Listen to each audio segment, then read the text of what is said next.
बहुत समय पहले की बात है। एक छोटे से गांव में एक बालक रहता था जिसका नाम अर्जुन था।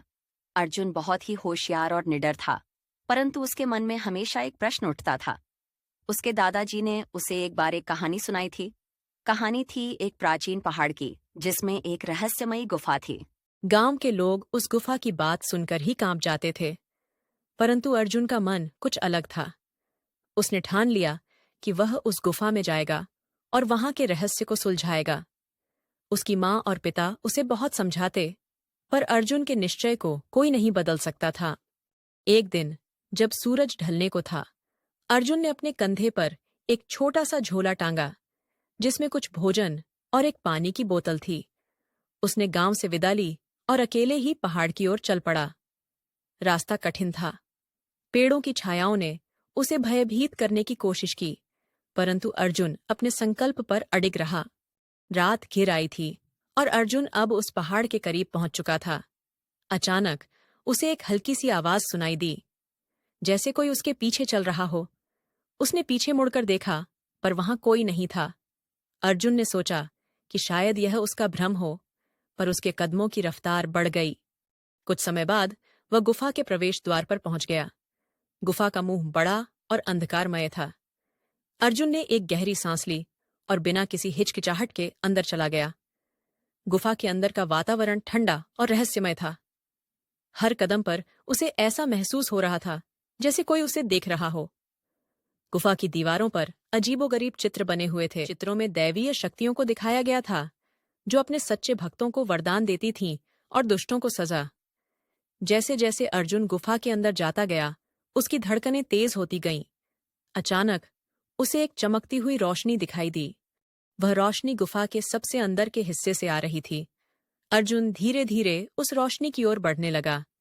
जैसे ही वह रोशनी के पास पहुंचा, उसने देखा कि वहां एक पुराना लेकिन चमकदार पत्थर रखा हुआ था। पत्थर के पास एक छोटा सा संदूक भी था। अर्जुन ने पत्थर को छुआ और उसी क्षण पूरा गुफा हिलने लगा। गुफा की दीवारों पर बने चित्र जीवंत हो गए और धीरे धीरे एक एक करके उन चित्रों से दिव्य शक्तियां बाहर निकलने लगीं। अर्जुन ने देखा कि वे शक्तियां उसकी ओर बढ़ रही थीं। उसकी आंखों में डर तो था, परंतु वह पीछे नहीं हटा। वह जानता था कि यह उसकी परीक्षा की घड़ी है। जैसे ही वह शक्तियां अर्जुन के पास पहुंची, उन्होंने उससे एक प्रश्न पूछा, अर्जुन, तुम इस गुफा में क्यों आए हो? अर्जुन ने बिना किसी डर के उत्तर दिया, मैं यहाँ अपने ज्ञान की खोज में आया हूँ। मुझे उन रहस्यों को जानना है जो इस गुफा में छिपे हुए हैं।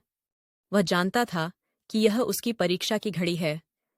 दिव्य शक्तियां उसके उत्तर से प्रसन्न हुईं। उन्होंने अर्जुन से कहा, तुम्हारे साहस और सत्य के प्रति निष्ठा को देखकर हम तुम्हें वरदान देते हैं। ये कहते ही उन शक्तियों ने अर्जुन के माथे पर अपना हाथ रखा और एक अद्भुत ऊर्जा का संचार हुआ। उसे वह सब कुछ समझ में आ गया जो उसने कभी नहीं सोचा था। उसने संदूक को खोला और उसमें से एक पुरानी किताब निकाली। किताब में उन सभी रहस्यों का वर्णन था जो गुफा के भीतर छिपे थे। अर्जुन ने किताब को अपने झोले में रखा और गुफा से बाहर निकल आया। जब वह गांव वापस पहुंचा, तो उसकी आंखों में एक नई चमक थी। उसने गांव वालों को गुफा के बारे में सब कुछ बताया, परंतु उसने किताब के रहस्यों को किसी के साथ साझा नहीं किया। वह जानता था कि हर व्यक्ति उस ज्ञान के योग्य नहीं होता। समय बीतता गया और अर्जुन ने उस ज्ञान का उपयोग गांव के भले के लिए किया। वह धीरे धीरे गांव का सबसे सम्मानित व्यक्ति बन गया, लेकिन उसने कभी भी उस गुफा के रहस्यों को किसी और को जानने नहीं दिया। वह जानता था कि कुछ रहस्य केवल उन लोगों के लिए होते हैं जो उन्हें खोजने का साहस रखते हैं। इस तरह अर्जुन ने न केवल अपनी जिज्ञासा को शांत किया, बल्कि गांव के लोगों की भलाई के लिए भी जीवन जीने का मार्ग चुना। इस कहानी का मूल संदेश यह है कि ज्ञान और शक्ति केवल उन्हें प्राप्त होती है जो साहसी और सत्यनिष्ठ होते हैं, लेकिन उस ज्ञान का उपयोग हमेशा दूसरों की भलाई के लिए करना चाहिए। इसलिए जब भी जीवन में कोई कठिनाई या रहस्य सामने आए, तो अर्जुन की तरह साहस और धैर्य से उसका सामना करें। शायद कहीं न कहीं आपके लिए भी कोई अद्वितीय वरदान छिपा हुआ हो। तो दोस्तों, ऐसी ही और रोमांचक कहानियां सुनने के लिए हमारे चैनल को सब्सक्राइब करें, वीडियो को लाइक करें, कमेंट करें।